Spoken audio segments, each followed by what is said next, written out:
Pradhana and start the session. Om Guru Brahma Guru Vishnu Guru Devo Maheshwara Guru Sakshat Parabrahma Tasmai Sri Gurave Namaha. Om Annado Sri Jagannatha Madguru Sri Jagadguru Mamatma Sarva Bhutatma Tasmai Sri Gurave Namaha. Om Akanda Mandalakaram Vyaptam Yena Characharam Tat Padam Darshitam Yena Tasmai Sri Gurave Namaha. The only Guru of three religions, the Traitatriya originator, sensational writer, the author of more than 100 divine holy scriptures, the emperor of spiritual kingdom, the Hindu virtue donor, Sri Sri Sri Acharya Prabodhananda Yogeshwarulu. We are learning Karma Sanyasa Yogam chapter. Let us recap what we learned in the last session. So, what God told over here. So, let us see. So, with the wisdom, with the knowledge, divine knowledge, whose ignorance goes away completely, for them the wisdom will shine like a sun and all their illusions will go away. The one who has the focus on the immortal soul, and he will keep steady focus of mind and intellect on immortal soul itself, and the one who does so, he is called the yogi who is doing yogam. When he does so, he will get the wisdom fire. That wisdom fire will destroy all the karmas. Then he is going to get liberation. The one who is pandit,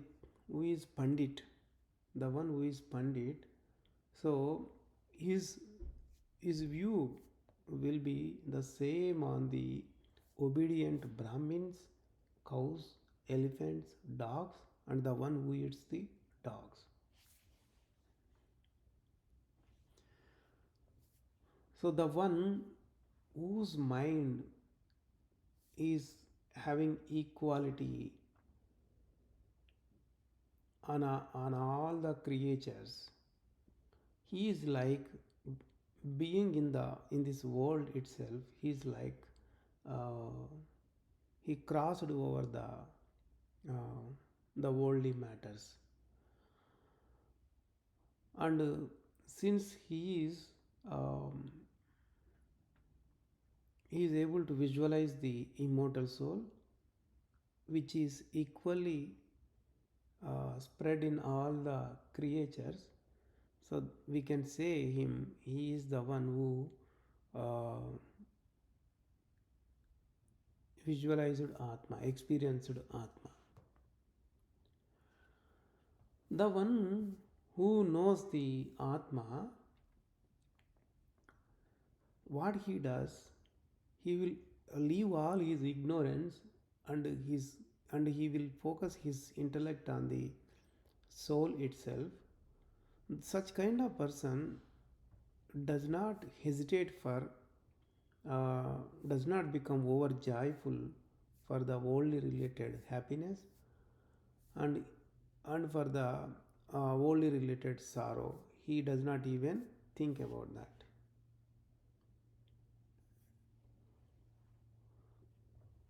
Whom we call Brahma Yogis, the one who is detached from the uh, external matters, like all the five sensible organs, whichever the matters they observe and provide to him, uh, he will not even relate, even attached to them, and he will be enjoying the immortal soul inside itself.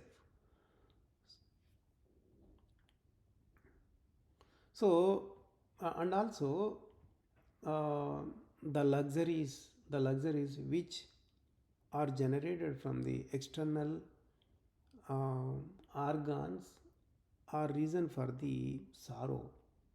They will come and go So the Gnanis don't care them and they don't even be happy with them.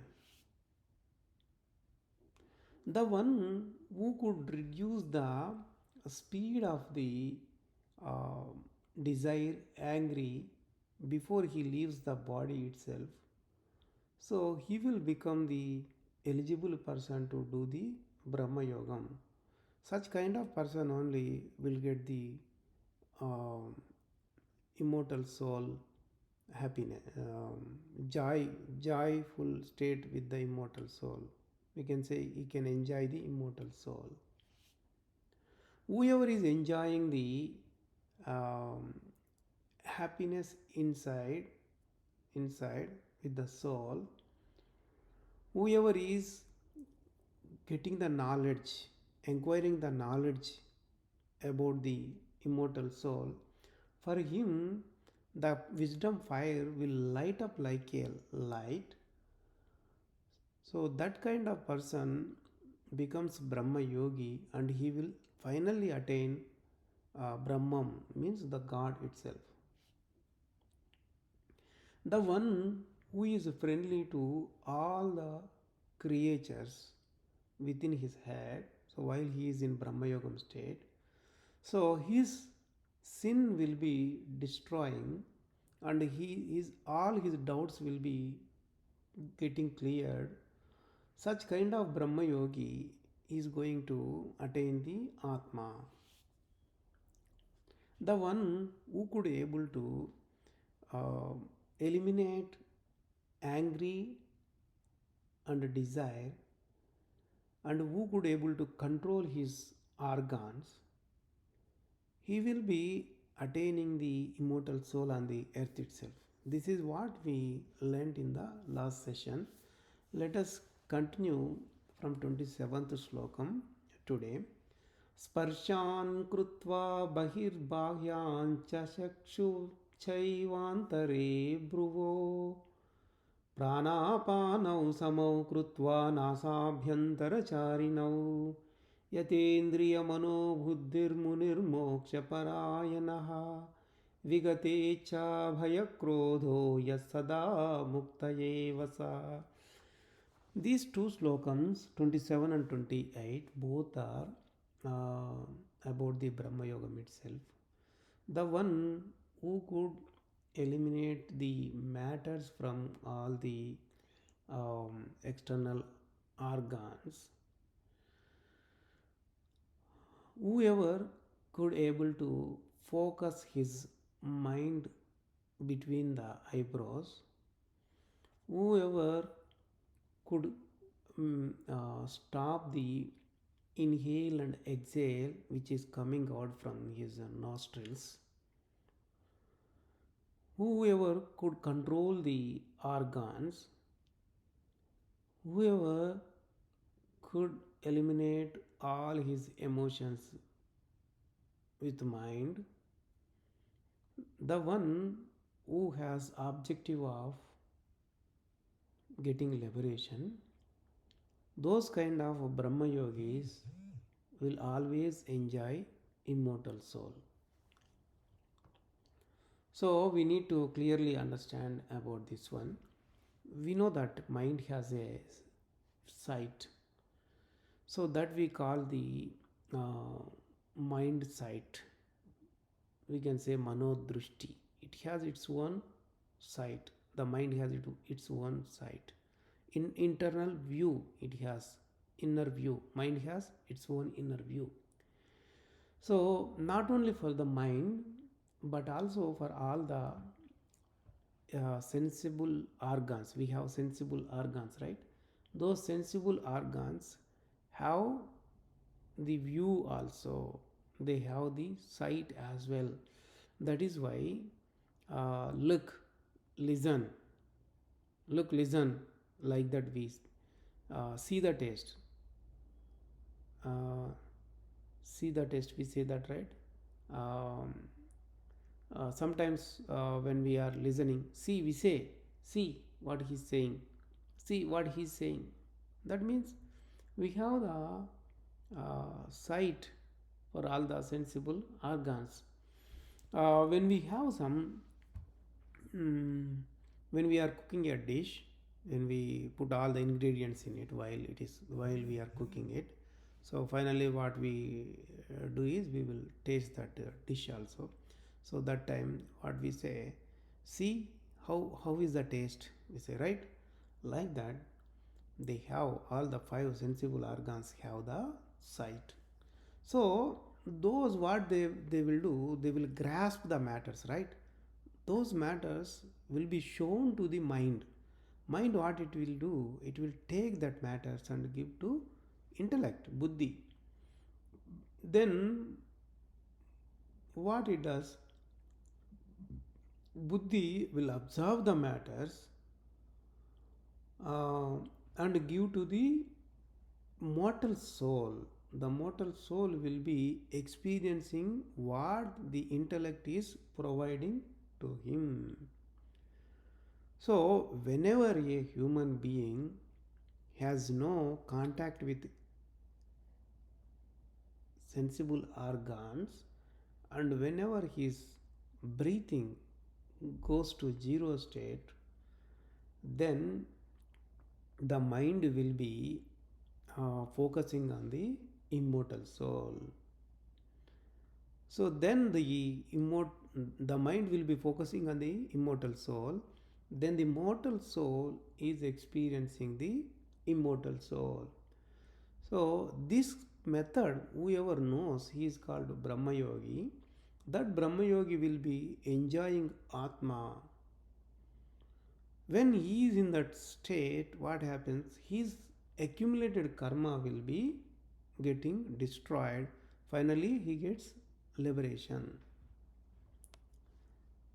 Let us move on to the 29th slokam. भोक्तारं यज्ञतपसां सर्वलोकमहेश्वरं सुहृदं सर्वभूतानां ज्ञात्वा मां शान्तिमृच्छति. This slokam talks about immortal soul. Immortal soul, it is saying that I am the one who is accepting the penance and the sacrifices, and I am the Lord of all the emotions, and I am the good friend of all the creatures as well. Suhrudaya, Suhruday. So good heart. He got a good heart for all the creatures itself. So whoever knows about me, he will definitely get peace. That's what he is saying here. So here in this slokam, the immortal soul clearly saying that whatever the penances, sacrifices you do, I am the Lord of that, he is saying. And he is the high command. He is the high command. He is the Lord of the emotions. Here, one example we need to know. Here, what he said in this slokam, he is the Lord of all the realms, he said. Lokas, realms. So, lokas means emotions, gunas we can say. One guru asked a Shishya, his disciple, that how is the realm? The disciple answered, each one is having his own realm, he answered there. So that means each person is in his own emotions itself. And even our elders also told about three lokas. Three lokas, that means three realms. Those are higher, medium, and the lower. Urdhva, Madhya, Patala, lokas. So we might have heard about that. So these three realms are three emotions, gunas itself. The highest loka means that's sattvika emotion. Middle lokam means, middle realm is rajasa gunam, rajasa emotion. and the lowest one is uh, Patala Riyalam. Patala Riyalam means the lowest one, that is the Tamasa, that is Tamasa emotion. So, when you see Chaturvarna Maya Srishtam Gunakarma Vibhagasha Slokam, there he told about four varnas, four colors, right? So we came to know that middle one is the Atma, immortal soul.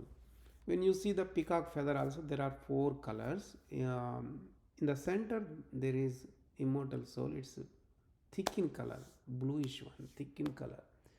So that represents Atma, immortal soul. Whenever we cross over these three lokas, these three emotions, tamasa, rajasa, satvika, and reach the immortal soul, then it is super peaceful state. That one is super important one, the peaceful state. That we call he attained peace. So this is what we learned in the Karma Sanyasa Yogam chapter. If you have any doubts, you can ask. Here we have completed this chapter. Let us move on to the Atma Samyama Yogam chapter, which is the fifth chapter. So in the fifth chapter, Lord Krishna started telling about, telling the first slokam that talks about Karma Yogam. In Karma Sannyasa Yogam, we learned much more about the Brahma Yogam itself. Here, Lord Krishna is telling about Karma Yogam in the first slokam. Let us see what it is. Anashritaha karma phalam karyam karma karoti yaha sa sannyasi cha sayogi cha na niragnir na chakriyaha. What he says? The one who does not want the fruits of action. Whoever does the task so, he is called true sannyasi, true yogi. The one who does not have fire, the one who doesn't do actions or tasks, he is not called yogi, he is not called sannyasi. Okay, this is what such a great slokam, lot more information is provided over here. We need to clearly understand in depth so that we can move in a right path. In this slokam, he said yogi means sannyasi, sannyasi means yogi, because in both of the contexts, there the destruction of karma is there, elimination of karma is there. Sanyasa means elimination. We need to remember what he is eliminating. He is eliminating karma itself. So Lord Krishna told about sannyasi here. Sannyasi here. Sannyasi means sage. People say is saint or sage. Sannyasi here. Remember sannyasi. Actual true meaning of sannyasi is whoever eliminates the karma is called sannyasi. That's what we need to. Even yogi also. Yogi who is unified with the Atma, immortal soul, then he is destroying karma. There also he is a sannyasi. So that's why sannyasi and yogi both are same over here. Many people do many tasks in their daily life. Why they are going to do? They are going to do the task, work, they do job in order to get some money. With that money, they can get groceries, food items, and then they eat it. That's why our elders said that for food there are millions of jobs. For food, millions of jobs. So the task which we do in our daily life, they are of various kind of. All may not be good, all may not be bad. So the task will be like mixture of good and bad, and their result, the fruits of action, also different from different tasks. Example, if you take a labor, if he does a job, so he will get 500 rupees. If there is an engineer, if for him, let us suppose 1000 or 2000 rupees he is earning. So, based on the task what the people are performing, their results, their outcome is also different. So, this is known to everyone that based on the task they are going to get this result in this physical world.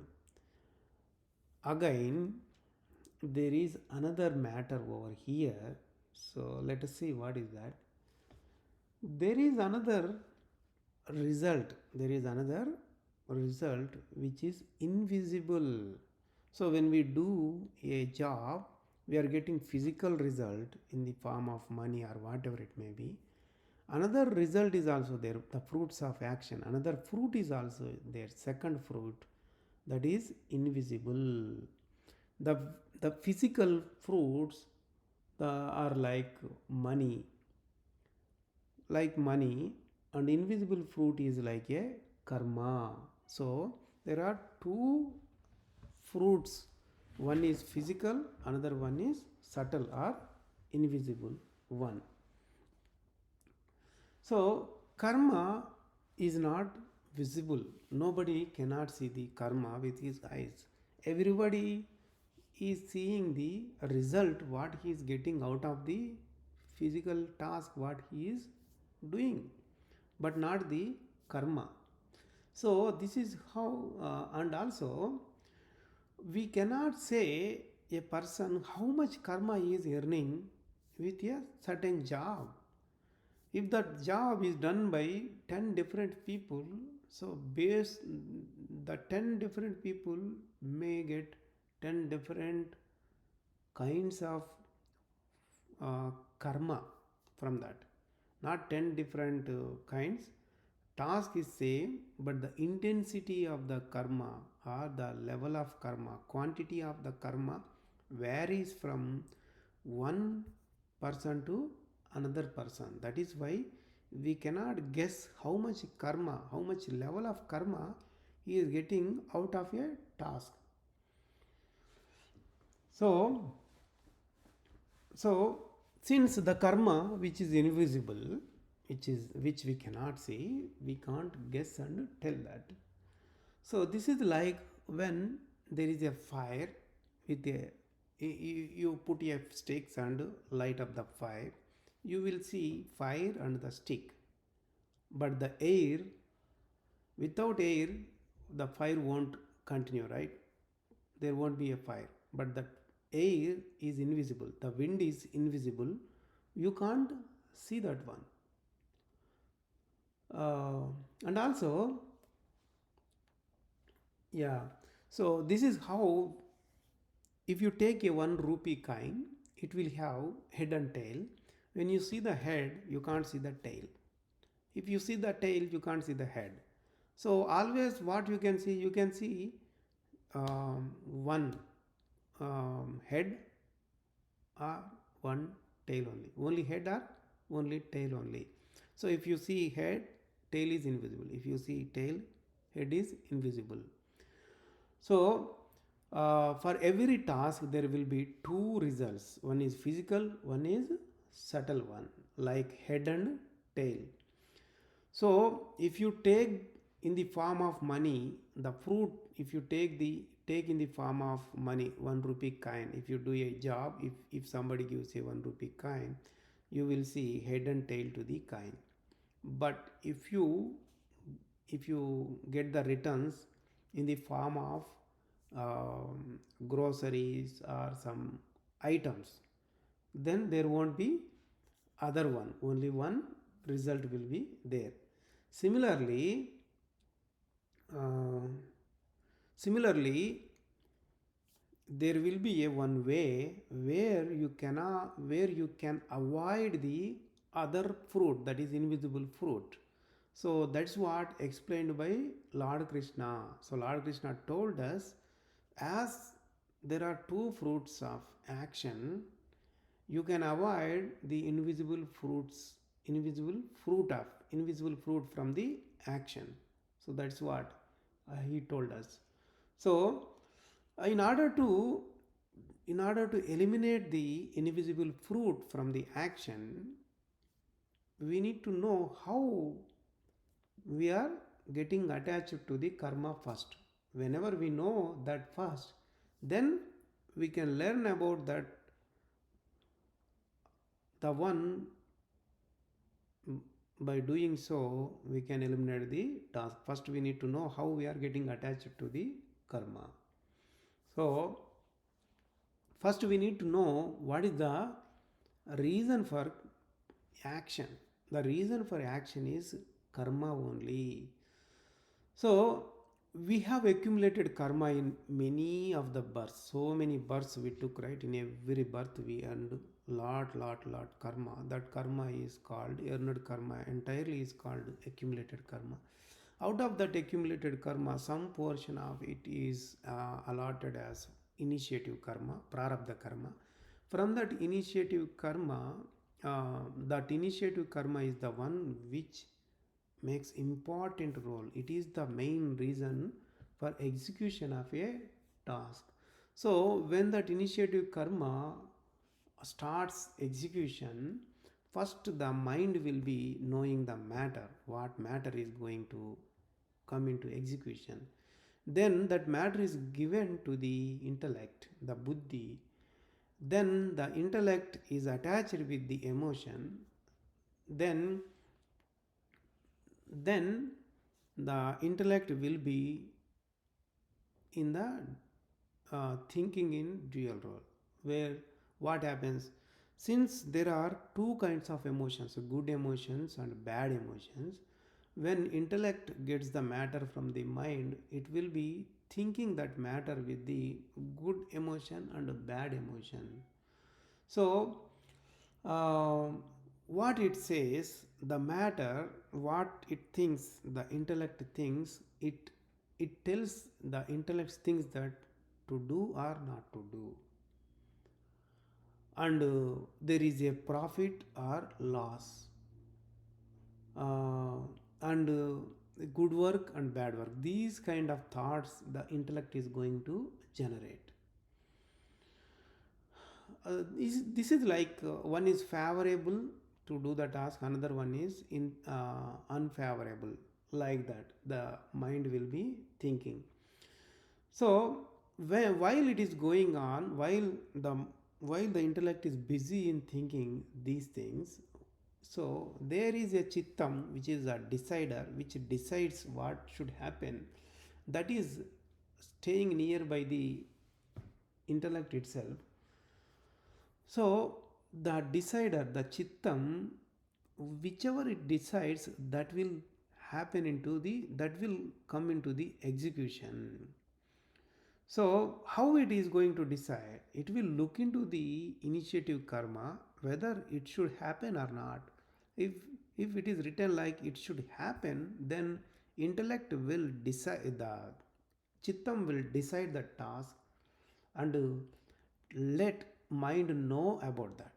Mind, what it does, it is attached to the actionable organs, sensible organs inside the body. Then mind will order the actionable organs to continue the to execute the task. So this is what the mechanism is, put inside the installed inside the body itself. So God has did so. So when the initiative karma is coming into execution, then the mind, intellect and chittam, and also the 10 organs, the external organs, 5 sensible organs, 5 actionable organs, totally 13 organs are involving in the task execution when the initiative karma is coming into execution. So this is how it happens inside the body. That's what we grasped. Here there is no involvement of the mortal soul. There is no involvement of the mortal soul over this task execution. He is witnessing everything. Here what we came to know. So the initiative karma is coming into execution, the mind, intellect, and chittam executing their own task. Um, so when it is happening, there the immortal soul is nearby those internal organs itself, and the buddhi is directly associated with the mortal soul. So buddhi will be providing all the information, matters, everything to the mortal soul every time. So that is why the mortal soul will be learning every matter which intellect is uh, thinking about it. So here the key role who is playing is mind, intellect, and chittam, but the mortal soul is not the one playing any role in the task execution. Not only the mortal soul, the ego is also not doing anything. They are not involving in the task. Here, while the task is getting executed, the mortal soul is directly in contact with the intellect itself. The mortal soul is experiencing happiness and sorrow. So, while the task is getting executed, so that is why the mortal soul experiences happiness and sorrow every time. Suppose if you have a desire, the desire is an emotion to eat a laddu, okay, sweet ball, okay. So then the mind will bring up the matter, it memorizes that matter, that gives to the buddhi. So when buddhi says to eat it, when the chittam decides that, then what happens, the decision will be given to the mind. Mind will give orders to actionable organs, actionable, importantly there in this context the hands will move and take the sweet ball and put inside the mouth of the body. While he is eating that, he will get the taste of the taste, sweet taste to the tongue. So the sweetness, the happiness in it, um, will be experienced by the mortal soul itself. If there is a doctor, he gives some pills, um, tablet. When the mortal soul is taking that, so when touching the tongue, that pill itself, then if that pill is bitter taste, so he will be in sorrow. That means he will be he will get hurt, the mortal soul, he will be with sorrow. Here two kinds of experiences we explained, so happiness and sorrow both. So like that, the mortal soul is experiencing happiness and sorrow in the task. The main goal of the initiative karma is making the mortal soul experience the karma. So, according to that, the whole system is set up inside the body itself. So, we came to know about what mortal soul does, right? Let us know what ego does here. We came to know that mortal soul experiences happiness and sorrow in the task. Nearby mortal soul, there is ego. Ego is also one internal organ. What it says, in every task, ego will be telling the mortal soul that you are the lord of this task, you are the one who did this. This way it will be teaching. Then he grasps the feeling of the ego and he becomes the ego. In fact, he gets the ego. He will be filled with ego. Then, based on his self feeling, the future karma, agami karma is called future karma, is entering into the mortal soul's wheel of karma. We have four wheels, right? Brahma wheel, karma wheel, kala wheel, karma wheel, and the guna wheel. So karma wheel contains all the karma of the mortal soul. So when he gets the feeling of I, the ego, immediately karma is getting added into his the wheel of karma. So here the mortal soul, he is experiencing the initiative karma. Again he is earning the future karma, agami karma. Uh, so since he is not eliminating the future karma, so a new karma is getting added to his list of karma itself. This is the ordinary human being's life. That is why he is experiencing the initiative karma, and again he is earning the new karma. So this is happening in the whole universe. In the whole universe, this is what happens with respect to the ordinary mortal soul. So this one is happening inside the head itself. See, so nobody is knowing about that. Everyone is having the focus on the external task. So he has no inner view. So he could not able to avoid the karma. And also he is increasing his karma instead of decreasing his karma. As long as karma is there, he will have to take birth again and again.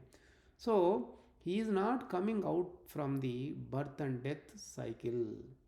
So this is what the ego does to the mortal soul. So we came to know how karma is getting added to the mortal soul. Uh, Let us know how we can avoid the future karma, agam karma. That's what we need to eliminate the second type of result, which is invisible, right?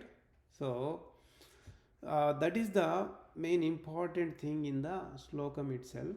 So let us come to that point. Uh, we came to know who is playing important role in the task execution, that is mind, intellect, and chittam. And we came to know mortal soul is there to experience that. And we came to know ego is there to attach the karma to the mortal soul since he is in ignorance. Because ego makes the mortal soul that you are the reason, then he is accepting it and getting the karma. So the main reason is ego to getting attachment of the karma to the mortal soul. So making attachment of the karma to the mortal soul. So there is a there is ego, right? Only at the ego there is a way to getting attachment of karma or eliminating the karma, right? So uh, the relationship between the mortal soul and the ego makes makes whether to get attachment of karma or not over here. So since in reality while task is going on, the mortal soul has no relation in that, he never involved in that, but he is thinking that he is the one, he is the doer of the task, because he is listening to the ego what it says which is nearby him. He is not thinking rationally whether it is true or false, whichever is ego is telling to him. So that is why in the deep ignorance the mortal soul is depending on the ego itself. So the ego what it tells to him, it will deviate him, it makes it cheats completely him, which is exists, it says it does not exist, like which does not exist, it makes it exist, and uh, it makes the relationship with the things which are unrelated to him. So that is why he is depending on the ego, and he is believing it, trusting on the ego, and he is earning the karma.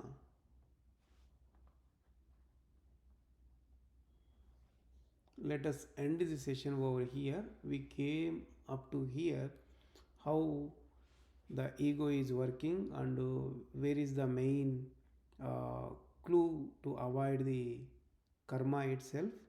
So we can continue the next thing in the next week itself. Since it's an important one, we came up to the half of the uh, explanation over here for this slokam. So let us do Mangala Prardhana and end the session. We'll continue it in the next week. ॐ मङ्गलं गुरुदेवाय महनीय प्रबोधात्मने सर्वलोकशरण्याय साधुरूपाय मङ्गलं. प्रबोधार्पणं to everyone.